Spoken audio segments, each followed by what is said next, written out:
हर साल करते हो घर इश्क जनवरी से बेपनाह। हर साल करते हो घर इश्क जनवरी से बेपनाह। दिसंबर में कोसना इस साल को हर बार ठीक नहीं। Hello guys, good morning, welcome back to the vlog. और आज तो एकदम ठुनठुनी धल लिया है, मतलब गाड़ी में आ रहा था पूरा हाथ जम गया एकदम, और हाथ पूरा शून्य पड़ गया है। अच्छी खासी ठंड है आज, और कल आया नहीं था तो आज तो आना ही था। हल्का हल्का पेन है लेकिन चलता है, कोई नहीं, होता तो होते रहता है। लेकिन ठंड बहुत ज़्यादा है भाई आज, मतलब आज हिम्मत चाहिए घर से निकलने के लिए। आते आते पूरा ऐसे दाँत का था, ऐसे तो हो रहा था इतना ठंडी है। ग्लव्स वगैरह पहन के आना पड़ेगा कल से लग रहा है। और अंदर चालू हो गया अर्जुन वैली, मैं जाता हूँ फटाफट से एक्सरसाइज करके वापस आता हूँ। दोस्तों आज की वर्कआउट कंप्लीट हो गई है, और एक दिन स्किप किया था लेकिन आज आया और प्रॉपर अपने स्ट्रेंथ से वर्कआउट किए हैं। और मेरे को लगता है ना कि प्रॉब्लम्स को आप जितनी ज़्यादा इंपॉर्टेंस देते हैं उतना बड़ा होता जाता है वो, और जितना आप उसको ओवरकम करने के लिए कोशिश करेंगे तो फिर कहीं पर नहीं रहता। कल सुबह उठा था, बहुत ज़्यादा पेन था, मेरे को लगा नहीं जा पाऊँगा, लेकिन उस सोने की वजह से सोरनेस ज़्यादा बढ़ गया था। आज मॉर्निंग भी सेम चीज़ हुआ, लेकिन मैंने डिसाइड किया कि आज मैं आऊँगा कैसे भी करके जिम, और हल्का फुल्का वार्म अप करके चले जाऊँगा।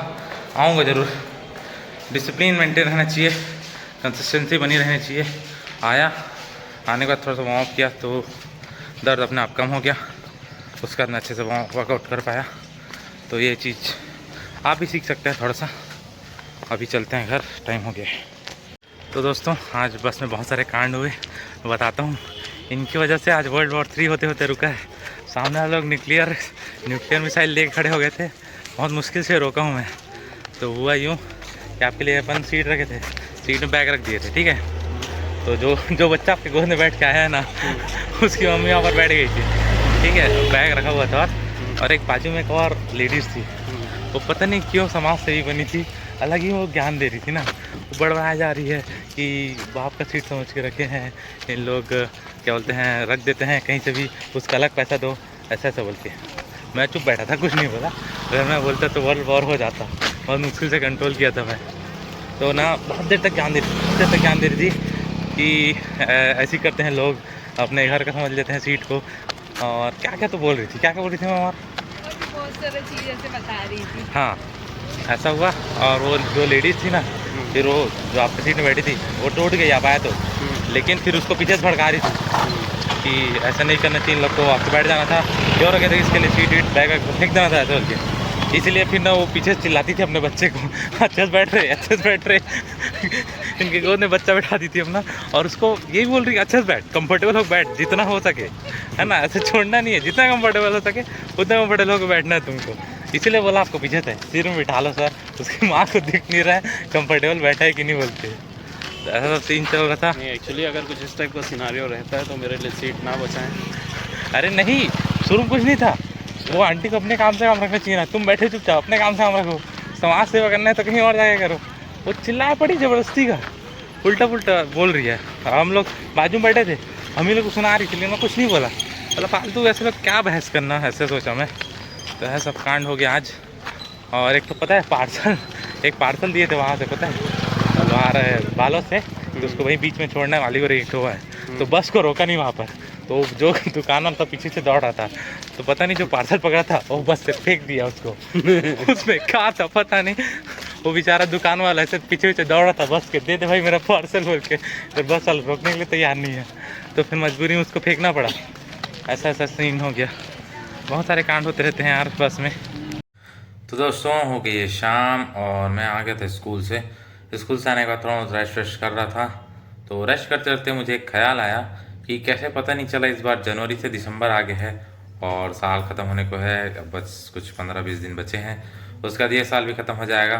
और वक्त की जो स्पीड है ना इतनी तेज़ी से जा रही है कि समझ नहीं आता कि क्या हो रहा है, क्या चल रहा है। चीज़ें ऐसे सोचते सोचते ही दिन बीत जा रहा है, ऐसा लगता है। कब सुबह हो जाती है, फिर शाम हो जाती है, दिन बीत जाता है, और बहुत सारी चीज़ें फिर सोचने बैठ गया था मैं कि क्या चल रहा है ज़िंदगी में मतलब देखा जाए तो बहुत सारी चीज़ें होती है एक दिन में, लेकिन समय ऐसे बीतता है ना, इतने फास्ट गति से बीतता है कि हम उसमें उसमें यादें नहीं बना पाते, या ऐसा हो जाता है कि डेली रूटीन ही ऐसा फिक्स हो गया है कि बहुत सारी चीज़ें छूटती चली जाती है, ऐसा लगता है। तो ऐसे ही स्क्रॉल कर रहा था, एक इससे रिलेटेड एक कोटेशन या एक कह सकते हैं कुछ लाइंस है जो पढ़ा, तो मेरे को लगता है आपके साथ शेयर करना चाहिए, क्योंकि साल बीतने वाला है और साल बीतने वाली घड़ी में एक अच्छी सी लाइंस पढ़ के सुनाता हूँ मैं आपको। तो दोस्तों, लाइंस कुछ ऐसी हैं कि उम्मीद करता हूँ आपको पसंद आएगी, और अगर पसंद आई तो लाइक ज़रूर करें। तो ये वक्त है, इसे आदत है बदलने की। ये वक्त है, इसे आदत है बदलने की। बीते साल का मलाल ठीक नहीं। कल जो होना होगा होगा जाना। कल जो होना होगा होगा जाना। इस बात पर आज सवाल ठीक नहीं। बैठ कर किया करो बातें जनाब। यूं सड़कों पर करना बवाल ठीक नहीं। पड़ी रहने दो मिट्टी उन यादों पर। पड़ी रहने दो मिट्टी उन यादों पर। बंद तालों पर लगाना आवाज़ ठीक नहीं। हर साल करते हो गर इश्क जनवरी से बेपनाह। हर साल करते हो गर इश्क जनवरी से बेपनाह। दिसंबर में कोसना इस साल को हर बार ठीक नहीं। तो उम्मीद करता हूँ ये लाइंस कुछ पढ़ी मैंने और आपके साथ शेयर की, तो आपको भी पसंद आई होगी। और बीते साल के साथ ये लाइंस बहुत इफ़ेक्ट कर गई, मतलब थोड़ा सा अंदर तक छू जाती है ना। कुछ लाइंस ऐसे रहते हैं जो आप पढ़ते हैं डेली लाइफ में या कभी भी, तो वैसी ये चीज़ें मेरे को छू जाती है कई बार। और एक पोएटिक साइड भी है मेरा, कभी कोई कुछ लिखता भी हूँ। अभी तो बहुत टाइम से कुछ लिखा नहीं है, अगर लिखूँगा ज़रूर आपको सुनाऊँगा। लेकिन ऐसे कुछ चीज़ें पढ़ते रहता हूँ, तो पढ़ता हूँ तो आपके शेयर करने भी अच्छा लगता है मुझे, इसलिए शेयर किया। उम्मीद करता हूँ आपको पसंद आई होगी।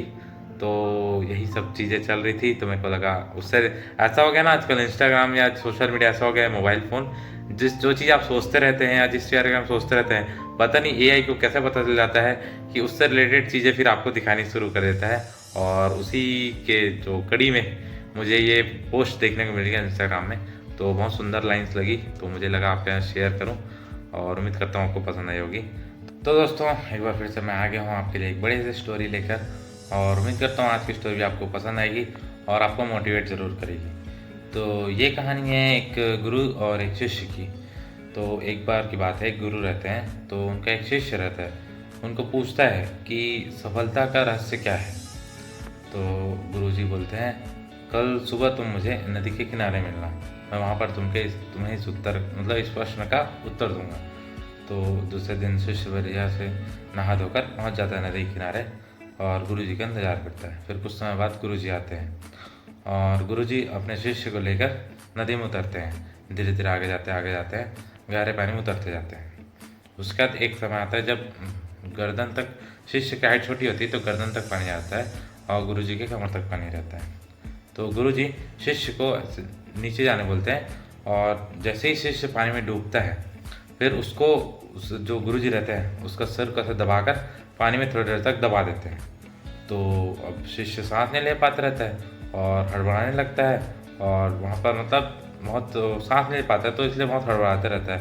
उसका शरीर पूरा नीला पड़ने लग जाता है, अब तब वो डूबने ही वाला था, उसकी सांस रुकने वाली थी। तो एकदम अंत समय में उसके गुरुजी उसको वापस निकालते हैं पानी से। उसके बाद उसको पानी से बाहर निकालते हैं, कुछ देर बैठाते हैं उसको, सांस लेता है उसका शिष्य, फिर बैठकर उससे बात करता है। तो जब तुम पानी में थे अंदर, तो तुम्हें उस समय सबसे ज़्यादा किस चीज़ की ज़रूरत महसूस हो रही थी। तो शिष्य बोलता है, सांस लेने की।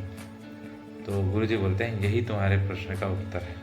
कल तुमने मुझसे प्रश्न किया था कि सफलता का रहस्य क्या है, तो यही सफलता का रहस्य है।